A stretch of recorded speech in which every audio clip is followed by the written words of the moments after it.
Hello चुगलीबाज में आपका बहुत बहुत स्वागत है। और आज जो खबर हम आपके लिए लेकर आए हैं उसे सुनकर आप चौंक भी जाएंगे। जी हाँ, नाना पाटेकर की शादी में कितने रुपए लगे थे ये जानकर आपको हो जाएगी बहुत बड़ी हैरानी, क्योंकि अब जो बॉलीवुड सितारे हैं वो लाखों करोड़ों रुपए खर्च करते हैं, अलग अलग जगह जाते हैं, डेस्टिनेशन वेडिंग करते हैं, कुछ तो विदेश जाकर शादी करते हैं, तो कुछ देश में भी अलग अलग जगहों पर जैसे राजस्थान या बड़ी बड़ी जगहों पर जाकर शादी करते हैं, गोवा जाते हैं या इस तरह से अलग अलग डेस्टिनेशन चूज करते हैं।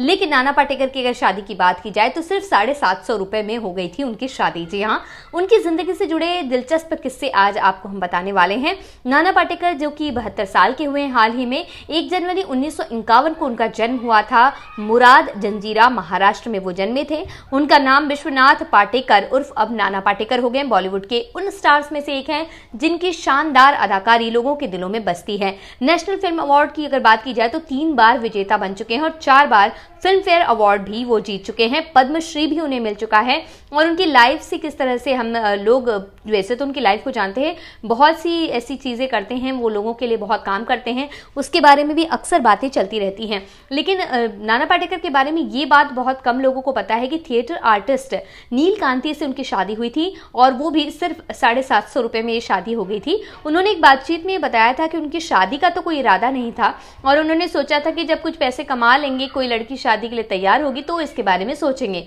ये सोचकर वो थिएटर से जुड़ गए। यहाँ उनकी मुलाकात हुई नील कांति से और एक बेहतरीन थिएटर एक्ट्रेस होने के साथ साथ वो बैंक में ऑफिसर भी थी और 2500 रुपये उस वक्त वो महीने का कमाती थी, जबकि नाना पाटेकर को हर शो के सिर्फ 50 रुपये मिलते थे।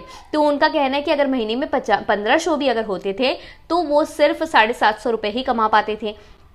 और उन्होंने शादी पर इसी रुपए यानी 750 रुपये खर्च करने के बाद मेहमानों को एक छोटी सी पार्टी दी थी और फिर एक रात के लिए वो पुणे गए थे घूमने के लिए। उनकी पत्नी नील कांति से फिलहाल तो वो अलग रहते हैं और उनका तलाक नहीं हुआ है, लेकिन अलग रहते हैं और ज़रूरत पड़ने पर एक दूसरे के लिए खड़े भी होते हैं। वो एक इंटरव्यू में उन्होंने ये बात कही थी कि अपनी पत्नी से रोज़ मिलते हैं वो और एक दूसरे का ख्याल भी रखते हैं। वैसे कुछ रिपोर्ट्स में ये भी कहा जाता है कि नाना पाटेकर का एक्ट्रेस मनीषा कोइराला के साथ अफेयर था, जबकि उनकी पत्नी को जब ये बात पता चली तो वो अलग हो गई और वो अलग अलग रहते हैं। लेकिन नाना पाटेकर का कहना है कि इन सारी बातों में कोई भी सही बात नहीं है, सब झूठ है। और शूटिंग के जो वक्त है उसको छोड़कर अगर बात की जाए तो नाना पाटेकर गाँव में अपना वक्त बिताते हैं।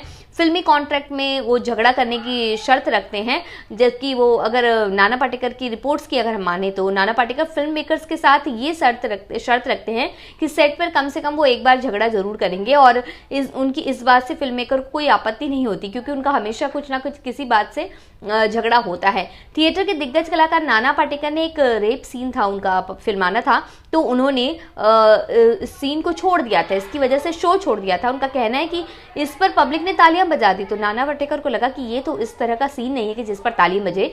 इसकी वजह से उन्होंने रेप जैसे सेंसिटिव मुद्दे पर ताली बजना सही नहीं सोचकर समाज की एक बुराई है, इसके खिलाफ खड़ा होना चाहिए, इसका जश्न नहीं मनाना चाहिए, इसलिए उन्होंने शो या फिल्म में ये सीन होना ही नहीं चाहिए, ऐसा उनका मानना था।